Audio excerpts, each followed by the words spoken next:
And even if I were to take that criticism away for a minute, Professor Swaran Singh, because that's what West has done for far too long, sit tight in their own, colonial mindset, criticize every developing country for whatever their internal challenges are. If anything, the past couple of days and weeks has only exposed the real mentality there of how, the West operates. India doesn't need permission, but the language there appears to be, showcasing to the world how US in particular views some of its allies, and it's very problematic. Absolutely, Shweta. This mindset was always there among G7 nations, except that it has become much more vocal and explicit lately.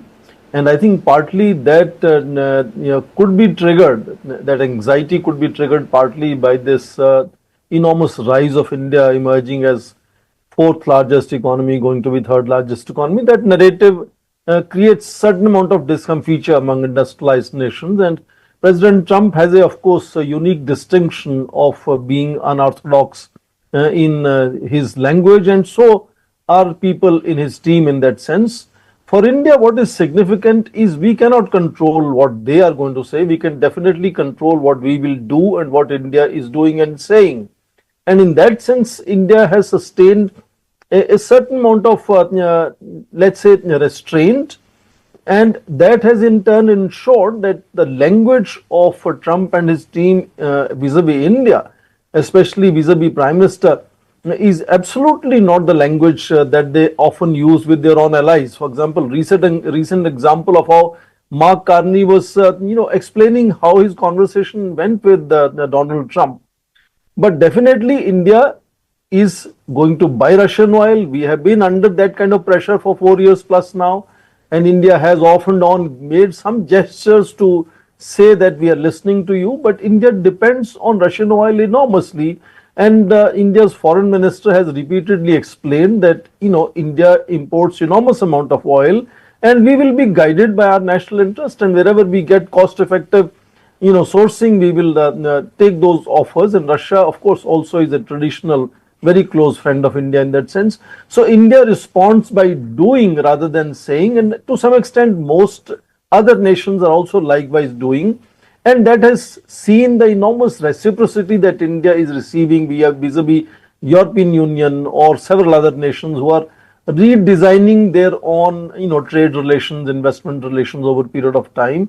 And in that sense, anxiety or such verbose language of United States team, Scott Bessent has done it several times before, and in that sense, that language doesn't mean anything if we don't really follow and respond to that language. But in action, we continue to very often defy their so-called diktats. Can I ask you, Professor, do you think it's about time we respond to that language, or do you think India's position of not responding, I think, sits well with our own foreign policy, and for the fact that, this kind of exchange of language over the internet doesn't really serve any larger purpose? I often answer this question by saying that India will always reply in India's own language. India doesn't have to ape anybody else, copy anybody else in replying how we want to reply to United States.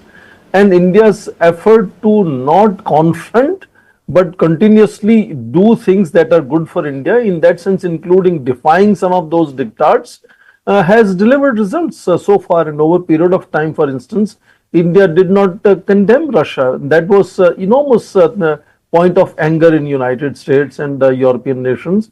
But over a period of time, they understood that India not only imports, India exports enormous quantities of refined petroleum.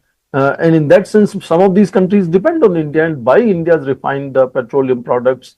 So India believes in doing things and not really using that language which we are ourselves uncomfortable. We don't approve of that language. And therefore, we are replying maybe either in, closed door meetings or sometime in academic style seminars, but more so, I think, in action, that India will continue to buy Russian oil because India needs, India has not many options, but we have also made some gesture of diversifying, balancing, and therefore buying oil from and gas from United States as well, and maybe potentially from Venezuela also. But there is an enormous blockage now with Middle East, energy not arriving in India. Virtually I'm half going to of come. India's I'm going to come to that, Professor Swaran Singh, in just a bit. Let me also quickly get in. Okay, I hope the leverage that we have today continues to be a leverage tomorrow, but we never know with a very changing US with each passing minute, So going forward into this conversation, therefore, I have to ask Professor Swaran Singh, one of the key takeaways for a lot of people would be, is India today heavily reliant on the US? So because if US makes threats such as these, then, one has to go back and look whether India can sustain without a steady US partnership. The answer to that largely remains a no on the trade front. But when you look at all that's happened in the past couple of months and weeks, including the various FTAs, bilateral ties India has signed, how insulated are we today from the American influence? And does US even holds any cards over us today? Let me begin by saying that United States is world's superpower militarily. It's inordinately large-sized economy, 30 plus trillion.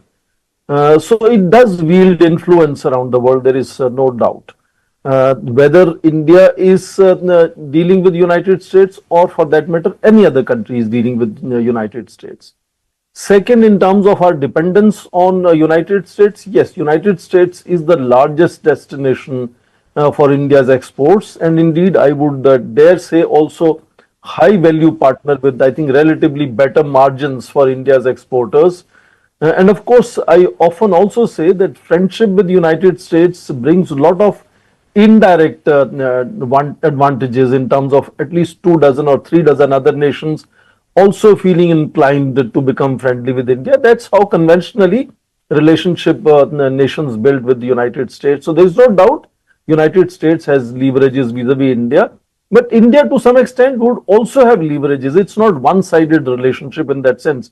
For example, India could also be seen, dependent on Chinese imports, which are larger than the next 4 nations put together from where we import. So nations, as was said earlier, always have quid pro quo in dealing with each other, and they do have areas where they feel that other side is dependent, and sometimes they feel that they are dependent on other side, etc., etc. But fundamentally, what is happening is India and several other nations are learning a great deal of lessons and are trying to diversify and reduce their dependence, whether it is for trade, investment, or security. Most nations are today exploring alternatives to United States. They are not junking away United States completely, but they understand that just like during pandemic, world came to know 30% plus manufacturing of the world is happening in China. That's not good. You can't depend on one nation for everything. Similarly, now increasingly world is realizing, both friends and adversaries of United States understand that inordinately large economic or security related dependence or technology related dependence on United States must be reduced, and therefore diversification. That's why India is exploring enormous amount of defense cooperation with France, for example, or with Israel, for example.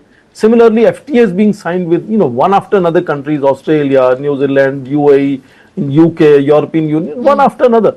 So that is what is happening as a result. So that long term, when India wants to become a developed nation by 2047, which, as was said, will develop certain kind of challenges, because other nations are not going to make way easily. They will try to browbeat India as far as possible. United States has been doing that vis-a-vis Chinese. They will soon start doing same things vis-a-vis India as well. Right. So in long term, I think indigenization, diversification is something that India is pursuing, and that will make sure that India's leverages will relatively grow in coming times, though United States will stay inordinately advantaged in terms of its size and power and etc., etc.